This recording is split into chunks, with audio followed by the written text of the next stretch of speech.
Hi friends, welcome to குட்டி ஜோஃபினா computer knowledge. இந்த வீடியோவில் நம்ம என்ன பார்க்க போகிறோம்னா, எக்ஸலில் சூப்பரான ட்ரிக்ஸை தான் பார்க்க போகிறோம். இப்போ மைக்ரோசாஃப்ட் எக்ஸலில் நம்ம டேட்டாஸ்லாம் டைப் பண்ணும்போது நேம் பக்கத்தில் ஜெண்டர் டைப் பண்ண வேண்டியிருக்கும். ஒவ்வொரு நேமுக்கும் பக்கத்தில் ஒவ்வொரு ஜெண்டராக நம்ம டைப் பண்ணிக்கிறது ரொம்ப டிஃபிகல்ட்டாக இருக்கும். நேம் லிஸ்ட் அதிகமாக இருக்கும்போது அதுக்குரிய ஜெண்டர் டைப் பண்ணுறதுக்கு ரொம்ப கஷ்டமாக இருக்கும். ஷார்ட்கட் ட்ரிக் யூஸ் பண்ணி எப்படி ஈஸியாக நம்ம கிரியேட் பண்ணலாம் அப்படின்றத பார்க்கலாம். இப்போ இந்த நேமுக்கு பக்கத்தில் ஜெண்டர் நான் கிரியேட் பண்ணி காட்டுறோம் பாருங்க. இதுக்கு ஃபர்ஸ்ட் அந்த ஜெண்டர் காலம் ஃபுல்லாக செலக்ட் பண்ணிக்கோங்க. இப்போ மேலே இருக்கிற மெனு பாரில் இருக்கிற டேட்டா டேப் கிளிக் பண்ணிக்கோங்க.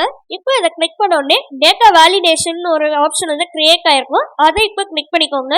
இப்போ டேட்டா வேலிடேஷனை கிளிக் பண்ண உடனே ஒரு சின்னதாக ஒரு டயலாக் பாக்ஸ் ஓப்பன் ஆயிருக்கும். அலோன்ற ஆப்ஷனுக்கு கீழே இருக்கிற பாக்ஸ்ல டவுன் ஏரோ இருக்குல்ல, அதை கிளிக் பண்ணிக்கோங்க. இப்போ இங்க எனி வேல்யூக்கு பதிலா லிஸ்ட்ன்ற ஆப்ஷன் செலக்ட் பண்ணிக்கோங்க. நெக்ஸ்ட் கீழே சோர்ஸ் பாக்ஸ் இருக்குல்ல, அந்த பாக்ஸ்ல மேல் ஃபீமேல் அப்படின்னு டைப் பண்ணிக்கோங்க. இப்போ கீழே இருக்கிற ஓகே ஆப்ஷனை கிளிக் பண்ணிக்கோங்க. இப்போ ஜெண்டர் காலம்ல நேம்க்கு நேரம் டவுன் ஏரோ ஆப்ஷன் இருக்கும், அதை கிளிக் பண்ணிக்கோங்க. இப்போ மேல் ஃபீமேல் அதுலயே டிஸ்பிளே ஆகும். நமக்கு எந்த நேம் பக்கத்துல எந்த ஜெண்டர் நம்ம கிளிக் பண்ணணுமோ அதை சூஸ் பண்ணிக்கலாம். இப்போ ஒவ்வொரு நேமுக்கு நேரம் நான் அந்த ஜெண்டரை சூஸ் பண்ணி செலக்ட் பண்ணிக்கிற பாருங்க. ஓகே.